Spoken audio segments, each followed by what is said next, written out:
เมื่ออยู่กับบ่มีเงินซื้องัวให้เขากินอ๋อแต่ว่าใจเจ้านี่อยากอยู่นี่หรืออยากเมื่ออยู่น้ำนอกอยากเมื่ออยู่น้ำน้องน้ำแต่บ่มีเงินซื้องัวสมมติว่ามีเงินมีคำชื่องัวชื่ออย่างให้เพิ่นกินแหละเจ้าสิเมื่ออยู่พุ่นโดยอยากเมื่ออยู่น้ำนอกเนาะโดย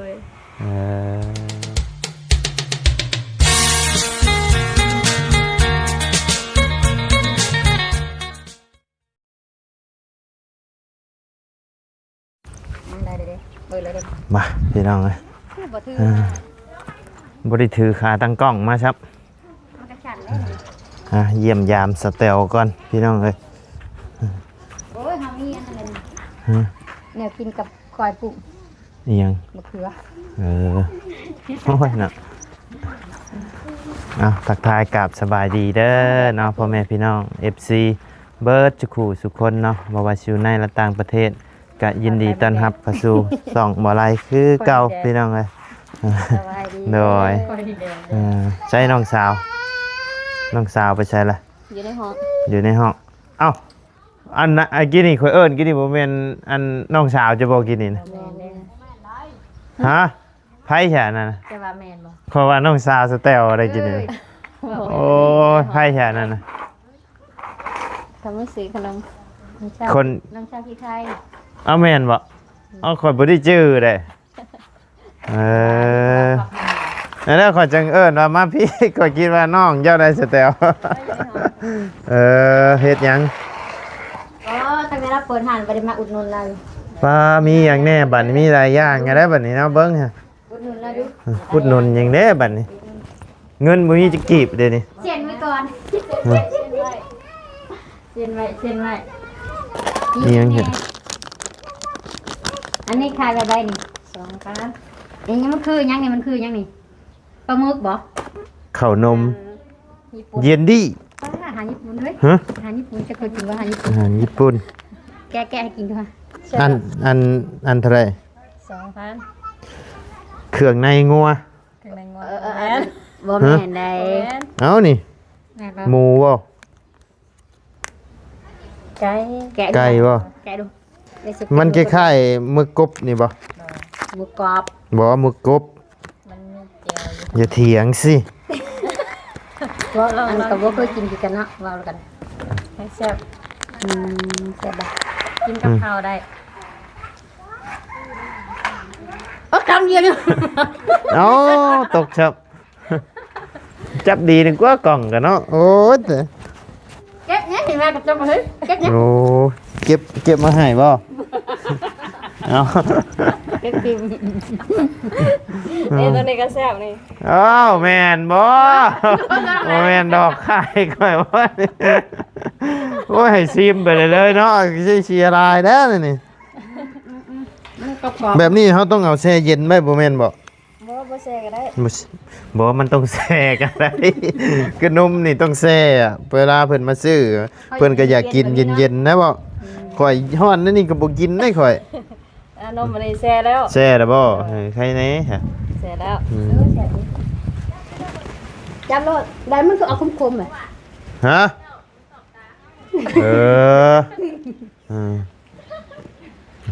ก็เดียวว่าสิมาซ่องเดี๋ยวลองหลายอย่างเนี่ยขายรถโอ้ดองให้จ่ายเองไงบ่ได้มีเงินจะกีบได้เอากับปัวถ้าจ่ายให้เนาะจังว่าแท้ไปแกงกินไปแกะพัวแกะกับพัวแกะกับพัวใจนี่บ่ได้จะบอกเนาะเป็นนัวถุงเท่าไหร่ถุงเช้าบ่ถุง20,000พี่น้องเกลือเด้ถุง17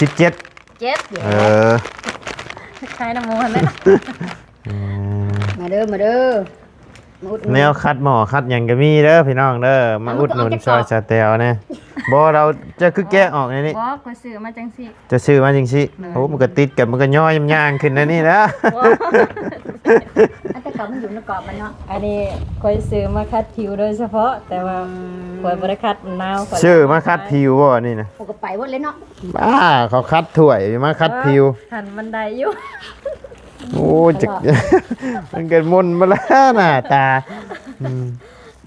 มันหนาวอยู่ช่วงนี้คายออกก่อน เห็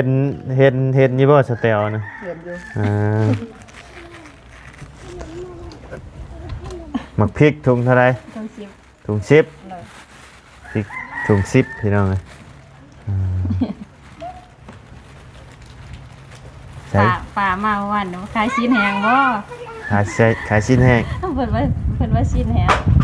นี่บ่ เลยแนมแต่ไกลว่าชิ้นแหง เอาบ่แม่นสิ ยังเฮ็ดยังผู้ชมข้างในนะผู้บ่าวบ่ จักแม่ ฮะสิไปใช้น่ะ มันอยู่กับแหนงแหละ รับลิ้นเนาะ อันนี้ช็อกโกแลตนี่เนาะ บ่แม่นไข่นกกระทา ไข่นกกระทาบ่ เท่าไรนี่นะ 2,000 เอาก็บ่ไข่นกกระทาเป็นอย่างนี้ บ่มันเป็นขนม ขนม ช็อกโกแลตแต่ว่า นม อีหยังสิกินขนมบ่ฮะกินบ่ขนมนี่ กำไรอยู่ไสเนาะกำไรนี่ เฮ็ดหยังฮะฮะสบายดีเด้อเลยเบิ่งไผน่ะโอ้ผู้ว่าบ่ เลย โอ้ผู้ว่าว่านใดผู้ว่าว่านใด เก่งก็ แกงกอก เลย โอ้เนาะ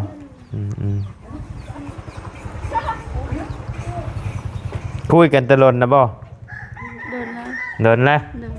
คือว่าหาจิปะผัว บ่ ปะแล้ว คือว่าหาจิปะคือว่าคุยตะลนผู้ว่าผู้ว่าผู้อยู่บ่ผู้ว่าผู้อยู่บ่ว่าเคยมีผัวออกมาพี่ออกมาพี่ ต้องโทษมีผัวมา โอ้ยเนาะ นี่ก็กินเขาเนาะของชอบบ่เป็น เอาหน่อยเด็กนะจ๊ะ อายุจักปีละผู้ว่า 2 ปี ชาวซองสิไปใช้สิพายถุงไปใช้นี่นะ ไม่ได้ไปใส่ ฮะ ไม่ได้ไปใส่ โอ้พายถุงนี้คิดว่าสิไปตลาดตะลี บ่มีรถ มีรถเงินได้เงินน่ะมีเนาะ 200,000 ใครเยอะ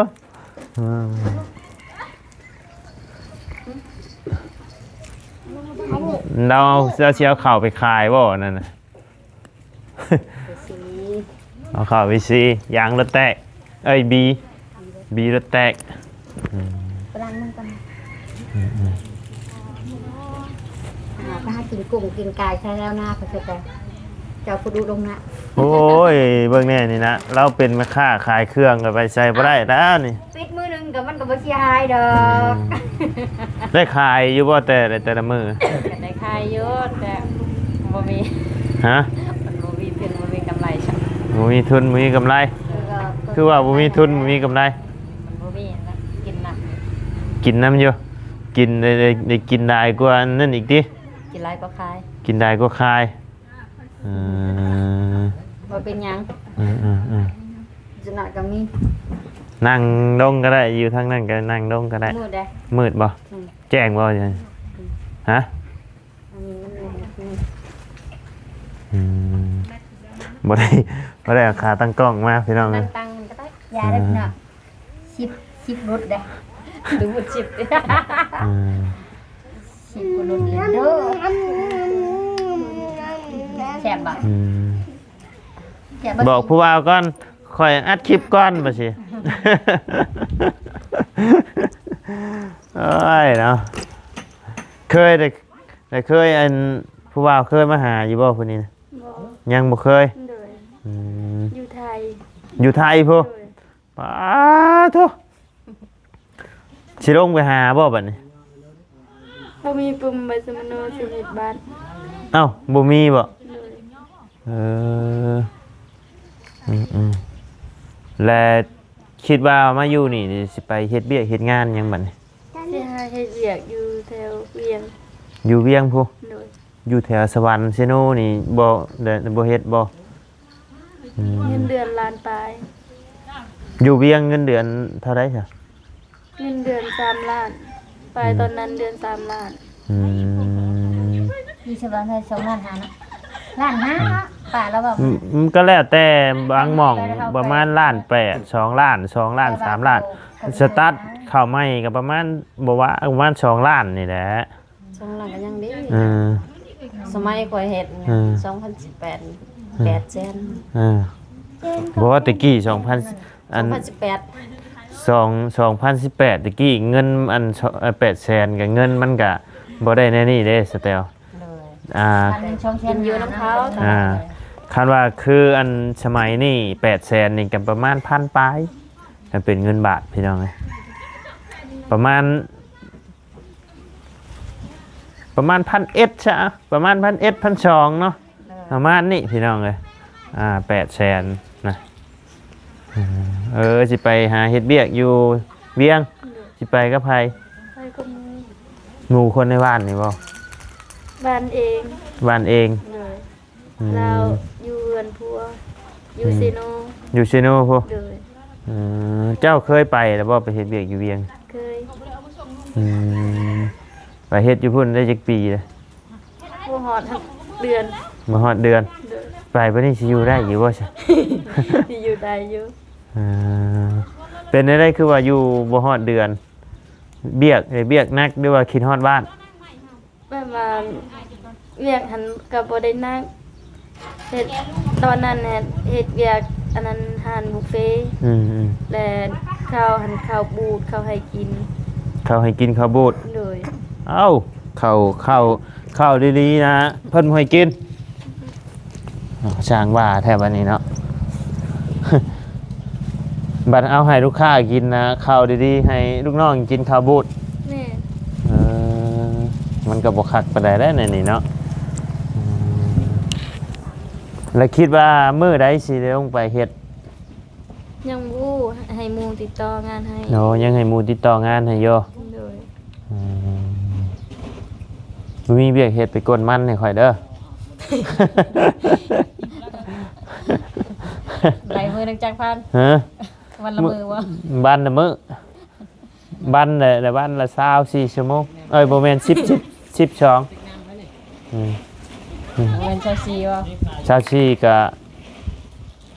24นี่มันตกอันมื้อได้มื้อหนึงกับคืนพุ่นได้บ่24ชั่วโมง ไปบ่ มันต้อง12 ซองละ บ่ฮอด12แล้วค่อยให้เฮ็ดนะ ประมาณ7หรือ8นี่แหละประมาณประมาณนั้นโอ้ก็เปลี่ยนไว้ไวแท้ไวดีเนาะเปลี่ยนยางรถกะเขาเป็นเน่ ใส่ไปเขาเด้ ฮะ มีสิ่ง อยากขายข้าว จะไปเขา อยากไล่ข้าวเพิ่นเอาไปขายบ่นี่นะข้อยคิดว่าเพิ่นเอาไปซี ตามเหมือนเป็นบ่มีชิ้น อืม ก่อยก็มีเขาอยู่5ซอกซีหมดเลย เบิดแล้วบ่ข้าวสารกิน ช่องมื้อถ้วยนึง ยังถ้วยหนึง กินข้าวเก่าอยู่ อืม จะกินข้าวใหม่เลยยังบ่ได้กินข้าวเก่ายังกันหมด เอ้าเจ้าคือได้ข้าวเปลือกมา ไปซื้อท้ายเครื่องใดแล้วซื้อเขาพยานมีแต่เครื่องแล้วบ่มีเขากินก็เลยซื้อเขา ขายเครื่องได้เลยซื้อข้าวอืม ข้าวกระสอบมันก็แสนตายเนาะ 200,000 ทั้งแสนบ่ กระสอบ200,000กิโลเท่าไรจะซื้อ เขาขายเป็นซอก เขาขายเป็นชอบ กระสอบโล ถ้า เดียว ติดเป็นโลนี่ควายนี่ลูกขนาดเขาจะไล่ตอนควาย ข้าวใหม่นะลูก5,000บ่ โล5,000ปลาย 5,500 โอ้คนดีแล้วได้กระสอบ200,000 กระสอบน้อยกระสอบบ่ใหญ่ สอบหน่อย ควาย บ่ นี่แหละลูก คิดว่ากระสอบแดงใช่ไหม บ่คันสอบจังซั่นค่าที่สอบ สอบซ้ำนั้นมันตก200,000ปลายผู้ได้เกือบ300,000ผู้ได้ อันนี้สอบน้อย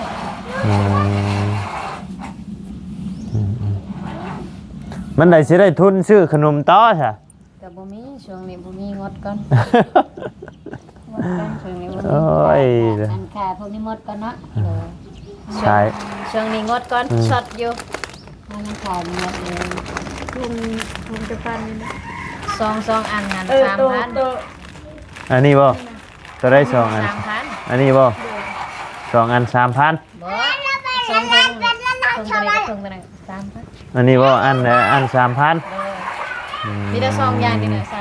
3,000 ที่เหลือ5,000ไปเลย โดย5แล้วก็2 ตัวได้สอง โอ้ นี่บ่ ข้างคนขาย3แล้วเงินเขาบ่พอก็เลยตังค์มาขาย2 เออ จบตัวนี้แล้วจบเลย เออ จบเลยล่ะ เอาค่อยเป็นค่อยไปนี่แหละคันเฮาทุนหน่อยคันเฮาทุนหน่อยนะเฮาซื้อแนวแบบแนวอยู่แนวกินมาแบบว่าย่างขายเป็นอย่างเดียวก่อนสแตลเลยซื้อแบบโครงไก่โครงอย่างมาปิ้งเอือบขายมาขายนะมันสิดีกว่านี้ในความคิดข่อยนะ ก็ยังเฮ็ดอยู่แต่เรามันโตผู้เดียวอยากน้ำลูกน้ำลูก แต่ก็ยากน้ำลูกนั่นแหละหรือว่าลูกชิ้นบ่ย่างเสียบเลาะขายบ่ไว้น้ำลูกไปแล้วมันบ่อยากไปนะ แต่ว่านี่แหละนี่ขี้ดื้อนี่แหละนี่ขี้ให้บ่แม่นขี้ดื้อพี่น้อง เฮ็ดเจงปีนี้กับปีหน้าไปหาเฮ็ดเวียกพุ่นแหละ บ่พอสิเจียงก็เอาไปนั่นเลย บ่มีถึงบ่มีหยังซั่นบ่ไปบ่มา เนาะเฮาขายขนมนี่ทุนมันเฮาได้กำไรน้อยสเตียวเผลอๆกำไรบ่มีเลยคือนี่สิใช้เอาไปนี่ก็เบิดแล้วกำไร ผู้มื้อ เบิด มื้อเอาไปเบิด ชื่อว่าไว้ให้ห่านเอาไปอีกแล้ว นี่ก็ได้ยังบ่ทันอันนั้นอยู่ เอาไปรถ ขนมมาเพิ่นมากกันไก่กัน เอานี่อันนี้ก็ไปแกะของเขาอีกยังเส้นแล้วก็ในมันงูได้ปุ่นแกงมาน่ะใส่ในมัน มีทุบเลยเด้ทุบเอาเลยเห็นเอาใหม่ เอาเส้นละเมื่อยน้ำลูกก็เห็น เลือกอีกแล้วเลือกอีกแล้ว นี่ในทีวันนี้นี่ เมื่อยแต่ละมื้อเมื่อยแต่น้ำลูกเห็นบ่ว่า มัก คัน สิ มีปัญหาอีกเนี่ยผู้ใดสั่งผู้ใดแก่แล้วก็เมื่อยแล้วเมื่อยน้ำลูกก็แห้ง คนก็ฮะยังไม่ได้หูจักยังน้ำฉันเลย จักช่างอันนี้นะ จัก จักแต่ห้องจักแต่ให้ จักได้กินกับไห้ ติดใช้ห้องหน้าผาก คนโอ้เป็นไปคนบ้าง เอา ตัวนี้มีกบได้นี่ สติ๊กเกอร์มากบบ่อนี่นะโอ้ตาเต้นแล้ว คงกินอันนี้ โอ้ยเนาะเนี่ยนี่ก็ได้ขายเป็นเงินเป็นคำเอากบนี่ เด็ดละเด็ด ดิดิโอ้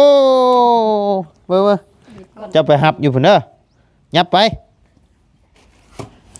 ใช่ กบกิน โอ้งายท้องเลยเห็ดให้เล็กน้อยเด่นกันแน่นี่เนาะ กันนี่นะเอาไม้เลยเลยเห็นป่ะตัวนี้หักแต่ก็เอาไม้เนี่ย ช้ำนี่เท่าไรนี่นะ 2,000เปิดไข่พี่น้องไง ได้ยักสิบ ช่องชิ้นบ่อันนี้ยังไง กระชิติก 3อันนี้ขนม ขนมนี่กับกบนี่เลยนี่ ว่าพี่ดี เอาแต่มาบ่คนบ่เอาบ่นี่ นี่ นี่คนนี่ หมดละ อาบน้ำอยู่บ่ผ่านนี่ เป็นติดชินผักท้องยังทิ้งอ่ะ แก้มแตกบ่เด้อเนาะ อาบ มาพี่แขนนั่น ติดใช่บ่เด้อเต็ดวัด ยังบ่ทันนั่นแต่ว่าให้มันนั่นกัน อันนี้มันบ่อยากเต็ด ฉีกเลยบ่ติดแล้วฉีกเลยบ่ ของก็ติดเชื้อ อุบล ใหญ่ชักลายเต็มโตเลยเด้นี่เนาะโอ้ยขาจ้าเบิ่ง ลายกบ ลายพญานาคเชื่อเรื่องพญานาคบ่ เจ็ดหมดละ เป็นเกศ กบมันสิเข้าไปอยู่นี่เด้นี่ พญานาคนะจ๊ะ คันนะเนาะเป็นคันนะ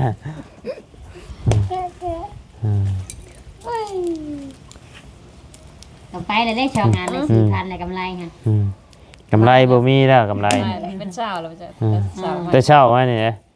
แต่4 โมง โอ้ยเนาะ แต่ 4 โมง ตื่นมาคือ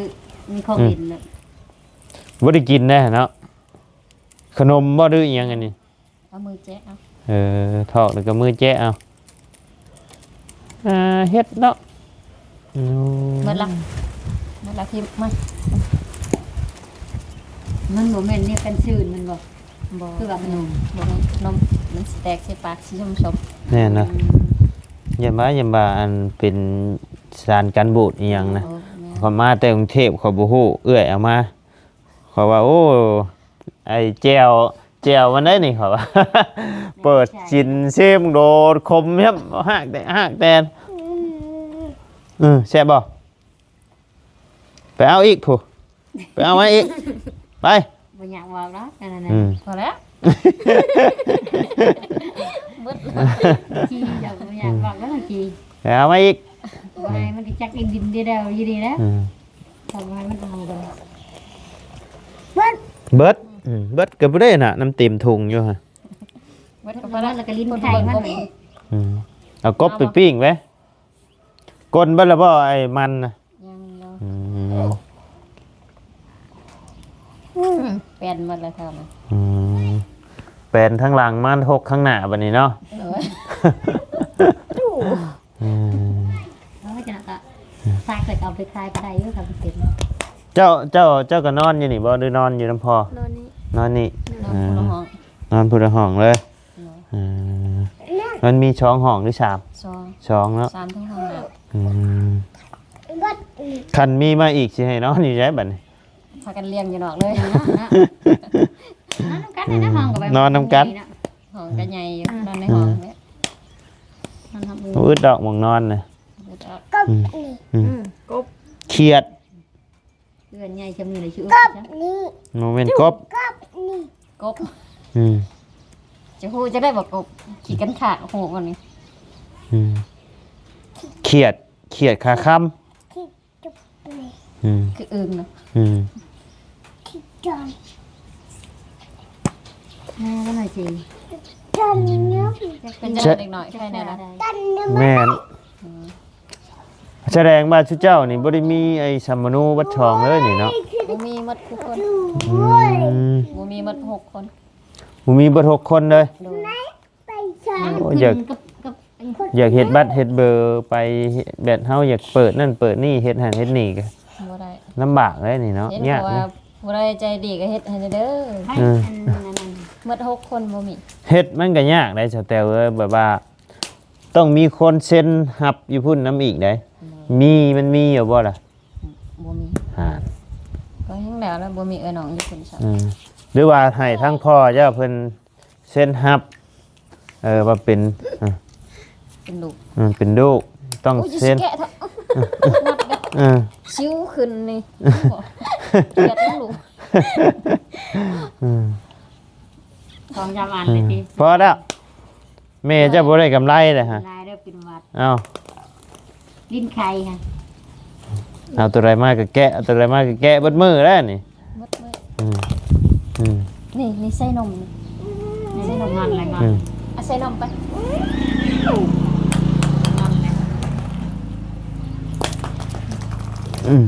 เครียดแล้วบ่แกะ เด็ดละ โอ้โธ่โหดเดี๋ยวนี้นี่จะแกล้งหินขึ้นมาพี่ได้ อันกบอยู่จักแนวเฮ็ดแต่ละมื้ออยู่ซื่อ และมีแต่ว่าซัมโมโนกับท่าเพื่อนแบบว่าเพื่อนเปิดพุ่นละเพื่อนเปิดลงมาเฮ็ดนี่เฮ็ดอยู่ในเมืองเฮานี่ในเมืองในบ้านเฮานี่ก็เฮาก็ไปเฮ็ดต้องเจ้าว่าพ่อเจ้าเองก็บ่มีซัมโมโน บ่มีพ่อกับแม่ก็บ่มี อ่า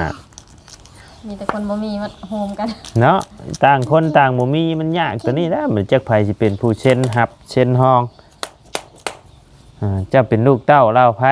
พ่อเจ้านี่มาแต่ไสคนมาแต่ไสเอาอีก บ่มีปลาเหี้ยก็บ่มีลุงขี้เมาก็บ่มีมีแต่คนบ่มี มีแต่คนบ่มี แสดงว่าในตระกูล ตระกูลบัดตระกูลบ่มี บ่มีเลย โดย บ่มีบ่เขาลูกพุ่มบ่มีบ่ บ่มี บ่มี แม่นบ่ แสดงว่าต้องหาบุคคลใดบุคคลหนึ่งหรือว่าญาติพี่น้องให้ยืนยันว่าทั้งพ่อเจ้านี่เป็นคนในบ้านนี่แต่เพิ่นจังสิเฮ็ดให้ได้ คนมันอ้าว คูกะ เหนื่อยเลยแบบอันนั้นเนาะชอบแบบเด็กน้อยพวกนี้ก็ไปดินเช้าๆไปดินเมื่อนี่ไอ้ที่ว่างแล้วตกขนมนี่นะเขาไปโรงเรียน และให้น้องย่อยนะพาไปเลาะเล่นจังบ่อันกินขนมบันไดโยอันนี้เที่ยวติแกะนี่ก็เรียบร้อยแล้วเจ้า จมแล้ว หือ ชีวิตจมแล้ว จมเลย บ่เดินหน้าซ้ํถอยหลัง ลุมจุ่มลุมๆโอ้มันเป็นหยังจะคนใหญ่เขา หมดอันนี้แล้วก็ไปเอาอีกค่ะ เออ หมดนี่ ตายเนาะชื่อแนวเด่นของเด็กน้อยมาเยอะ ขายหมดนี่ก็พอละ เด็กน้อยเขากำลังลินกำลัง เอาจะช่างยังฉาน้ำมันสาบุญเพิ่นวาน มะพริกแล้วก็เกลือเป็นนัว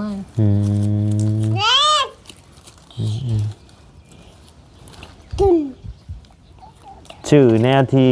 แบบว่าขนมกับเฮาก็บ่ต้องซื้อหลายซื้อตัวที่ว่าอันลูกบ่มักเด่นปานใดหั่นแหละ สิเซาซื้อ สิเช่าชื่อ มันบ่มีอันหยังสั่น อืม เงินเก็บบ่ฮอด200,000 ถ้าคือของกินเช้าชีวิตขนมแหละลูก เซาขายแล้วหมดนี่แล้ว เช่าคาย เลย ถ้าบ่มีนี่ไปต่อเนาะเว้าถึงกับเฮาเลย ทานเบิดแล้วบ่ทาน ยังสิบไป อืม ก็ได้น้ำทานนั่นแหละขาย ลงทุนไปหาล้าน นี่หาละ ทุกร้านกว่า แล้วรวมเบิดนี่แหละ วม เครื่องของ ทั้เขานี่ 6 ล้าน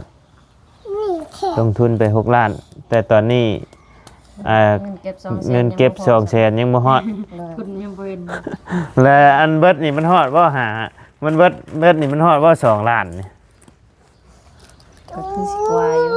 ฮะ อันนั้นว่าเฮาบ่นั่น มี เฮา เขาแน่มีทาน บ่เฉพาะแต่ในนี่หั้นนะ มันบ่กว่า เพราะยังบ่ฮอด2 ล้านใช่ไหมมันกำไรมันน้อย ขายแลนเทื่อละล้านเทื่อละ500,000ก็เฮาก็ซื้อเลยบ่มีเก็บ คือว่าแล้วเจ้าบัดเอาไปซื้อข้าวเนาะ เลย มันก็บ่มีน้ำตัวนี้หั้นนะ ก็ยังดีที่มีเขา ดีฮะ แนมหาคนไปซีเขาก็บ่ แบบว่ามันมีขนมเด็ดบ่มีข้าวกินกะทิปลาบ้าเนาะ เนี่ยเอาล่อและชูยุกชุกไป ผู้ละหล่อเนาะก็หล่อนึงก็หล่อนึง พูดละล่อกับน้องเนี่ยอยู่ออกไปเด้อ ยังจะหอดทานตะแลเนาะว่า แล้วอยู่น้ำเอื้อยนี่แหละไปหาเงินกับผากเงินมาให้เอื้อยเก็บไปให้ว่าแล้วจะว่าดงหาผู้บ่าวอยู่กรุงเทพเพิ่งจักในเงิน แล้วจ้อย ฮะ บ่ได้บ่มีหันเบิ่งมาจังเลย นี่ปื้มสมโนติ โอ้ย เอ้า เน็ตบัตรเรืองไปเลยแหละ เฮ็ดบัตรเดืองคือก้าวไปพุ่นเฮาบัตร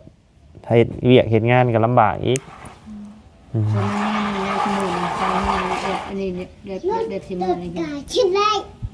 แล้วแต่สิได้ แล้วน้องเจ้าผู้อยู่บ้านนั่นก็บ่มีคือกัน บ่มี แบบเราที่ว่าเราอยู่ชุมือนี่นะเราอยู่น้ำป้าน้ำลุงค่ะกะป้าลุงบ่ได้เอาข้าวน้ำบ่ใช่ บ่ โอ้เนาะยากแล้วเนี่ยเจ้าต้องหาหม่องข้าวไอ้สแตลไว้เพื่อลูกเจ้าใหญ่นี่ใหญ่เริ่มใหญ่นะต้องมีหม่องข้าวหม่องอยู่ได้แล้วก็บ่ยากหรอกให้ทั้งเฮาก็พูดคุยน้ำบ้านเพิ่นน้ำเมืองเพิ่นนี่นะปรึกษาน้ำเพิ่น แฟนปรึกษาแล้วแต่ก็บอกให้คอยมาเอาไปยังไง อย่ายุ่งง่ายแต่ข่อยเองก็ต้องเห็นเฮ็ดใบยุ่งง่ายมาได้จังเข้าได้เข้าพี่ได้ข่อยก็ยังบ่ได้มีแต่ว่าข่อยน่ะมีอยู่บ้านข่อยนะข่อยมีเบิดข่อยนะต้องไปเฮ็ดใบยุ่งง่ายมา ตอนนี้เป็นคนเถื่อนเลย บอกข่อยก็บ่ได้เถื่อนเพราะว่าข่อยมีอยู่บ้านข่อยจะได้ เจ้ายังมา ทันง่ายมาเด้ มันก็เข้าใจ ยังบ่ได้เข้านํตัวข่อยบัดนี้ แต่ว่าซื้อก็มีอยู่นี่ก็ นี่ได้ชื่อ อ่า ให้ใช้มันง่ายมาก เป็นกล่องออกเด้อ ฮะโอ้ ยับไปพุ่น เห็นบ่กินนี่ บ่ อืมโอ้ยเนาะ เอาลูกไปอันนั้นก็เด้อ โอเคสามมิตรว่าทางบาไลก็จะได้ขอจบคลิปโอ้ย ห่วงนอนเลย อืม เอ้า อืม ต่อ ไปชาวพี่น้องเลยพบเจอกันในคลิปหน้าเนาะยังบ่ทันมีงานเนาะยังบ่ทันมีการมีงานก็สิอยู่น้ำเอื้อยไปเรื่อยๆนี่แหละเนาะสามรายงานเนาะ โดย เพราะว่ากลับเมื่ออยู่พุ่นกับมันบ่มีหม่องอยู่บ่หรือว่าแนวใด มีแต่ขึ้นเฮือนบ่ได้ ขึ้นเฮือนบ่ได้ โดย อืมมื้อ คัน มื้อ เมื่ออยู่พุ่นก็อยู่น้ำน้อง อยู่น้ำน้อง โดย คันอยู่น้ำน้องก็มันขึ้นบ่ได้บ่เฮือนอยู่น้ำน้อง ขึ้นบ่ได้ เฮาเลยเฮาต้องเสียหยัง เสียหมูอันนั้นสีควาย เสียควายพุ โดย บ้าโธ่ เอาไหนออกมาแล้วแบบเวลามีผัวแล้วแบบบ่ได้คอบ่ โคเรียบร้อยแล้ว ขอแต่งเรียบร้อย บ่ได้แต่งบ่ ยังแต่ยังบ่ทันได้แต่ง อืมเดี๋ยวเฮาสิกลับไปเฮือนดังแหละเฮาต้องได้ เสีย เสียควาย โดย หมูเป็นไก่นี่ก็บ่ได้บ่ บ่ บ้าโธ่คือจะมากินอันใหญ่อันเตแท้ บ่มีควายก็เอางัว อยู่บ้าน งัวตัวน้อยๆก็ได้แต่ว่า ใช้ ใครอยู่ซะเนาะ คือไปง้อเฮาซื้อเอาก็ได้แม่นบ่ โดย ซื้อสิมันเด้ ชื่ออาซีนอันยังก็ได้แต่ว่า บ่ ต้อง มันเป็นโตนี่ ต้องเป็นโตอย่างเดียว โดย เดี๋ยวมาซื้อเอาแบบทางบ้านเฮาซื้อเอาก็ได้คือว่ากินงัวกินงัวกินควายนะคือว่าเป็นชักใหญ่เด้ แล้วแบบว่าเขาชื่อเป็นโตว่าเขาชื่อเอาหัวมันนำชื่อเป็นแข้งเป็นขาตับไตเครื่องในใส่พุง บ่ได้ บ่ได้ต้องเป็นโตว่าให้เพิ่นเห็น โต โอ้ น้อยเป็นยามันเขาว่าเป็นโตหรือบ่ อืมน้อยออกมาแต่ท้องก็ได้ขอเพียงแต่เป็นโต ได้หมดได้ ได้เบิด เออ ปัญหามันสิรู้เอาตอนใดแหละนะมันรู้มันรู้กว่ามันยากเลย ปัญหาไอ้ที่มาอยู่น้ำเอื้อยนี่คือเมื่อพุ่นน่ะขึ้นเฮือนบ่ได้ เลย แต่คือเจ้าสิสมมุติว่าบ่ได้อยู่น้ำสแตลแล้วไปอยู่น้ำพ่อนี่ก็อยู่บ่ได้คือเก่าบ่ ได้ ได้ เลยบ่ได้อยู่นะบ่ได้อยู่พี่ อืม พี่คงนะอยู่ทางบ้านนาลาย ไผจะเป็นผู้หับฮีดหับคองให้เจ้าอยู่คุณน่ะ นาบ้าว เอาบัดละบ้าไว้เพิ่นคือบ่เอาเจ้าเข้าชมโนน้ำซะ ไม่ว่าใจว่ามันยาก มันบ่แม่นมันยากบัดเงินขะเลาะขะรองบัดเพิ่นบัดคือเอาซะ แม่น บัดลานบัดเพิ่นคือบ่เอาเขาซะ มันคือกันเด้บอกจะดีมุมนึงก็เขาก็คิด บ่มันคันความหมายคือว่าเจ้าหับฮีดหับคองให้เพิ่นนี่ นา เพิ่นต้องเป็นผู้ นาบ้าวว่าคันสิปะพัวกับปะ แต่คันเจ้าหาเงินเสียให้เขาก็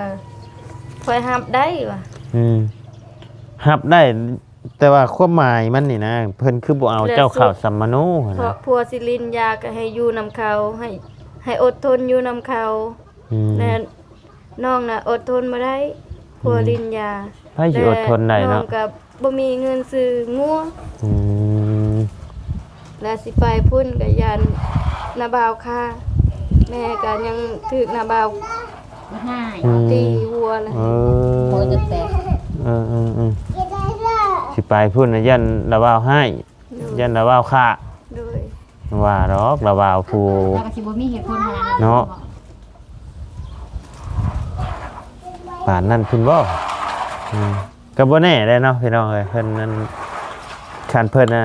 แบบว่าวัดตอนนั้นค่อยคล่องใจแต่ว่าตอนบ่ายตอนคอน่ะเพิ่นคือ ตอนบ่ายตอนคอเพิ่นยืนจังล้านใช่ บ่ได้ให้จักกีบเลย บ่อันทางผัวเจ้าเพิ่นยืนจังล้านตอนคอ บ่ฮู้บ่ได้เห็น เจ้าเอาบ่ได้เบ้ากันบ่ซะเจ้าบ่ได้อยู่หั่นบ่ตอนบ่ายตอนคอ บ่ เอายันว่าปรึกษากันกลัวว่าเขาวันบ่าวเขาจะเอาน้ำเจ้าตะไดนั่นยันว่าจะถาม บัด บ่ บัด ได้ถาม บัดเงินชิ้นช็อตคลองบัดเขาเอาเบิด เขาเอาบัด โดย บัดฮีดคล้องบัดฮับนะฮับคือฮับเอาแต่เงินนั่นแหละพี่น้องเอ้ยเบิ่งนี่บัดทางนาบ่าวเจ้าเพิ่นมีอันสัมมโนอีหยังอยู่บ่จ้ะ มี นะเพิ่นคือบ่เอาชื่อเจ้าเข้านำจ้ะ ปึ้มใบสมโนเองก็มีแต่อยู่นำน้อง อืม แต่น้องก็บ่ให้ไปไทยน้องก็บ่ให้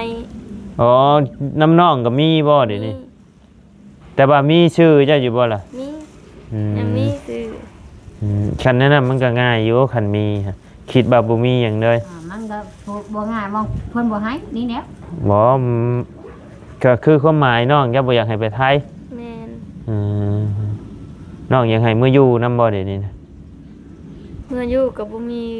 เงินซื้องัวให้เขากิน อ๋อแต่ว่าใจเจ้านี่อยากอยู่นี่หรืออยากมื้ออยู่นำน้อง อยากเมื่ออยู่นำน้องน้ำแต่บ่มีเงินซื้องัว สมมุติว่ามีเงินมีคำชื่องัวชื่อหยังให้เพิ่นกินแหละ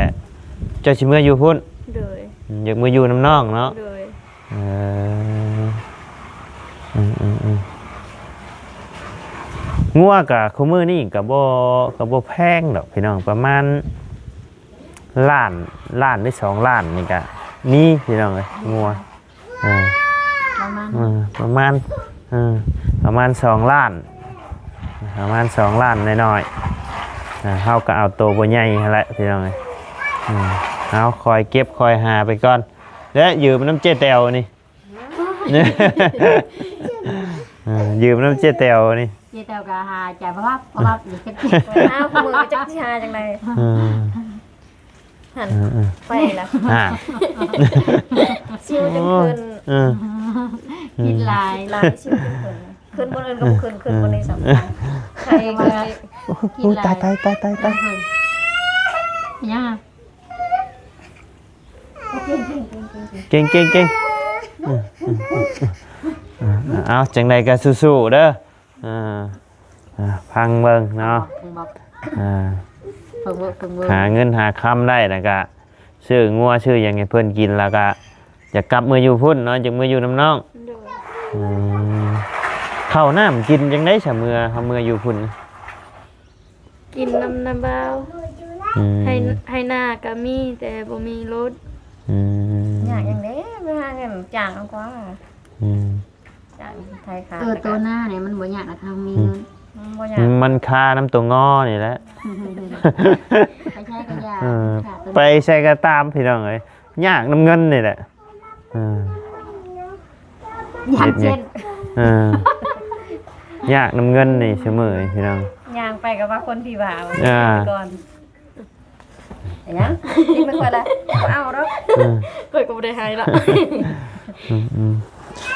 ไปจ้ะพี่น้องเอ้ยสำหรับคลิปนี้ล่ำลาเด้อเนาะพบเจอกันในคลิปหน้าเนาะสบายดีเด้อพี่น้องเด้อไป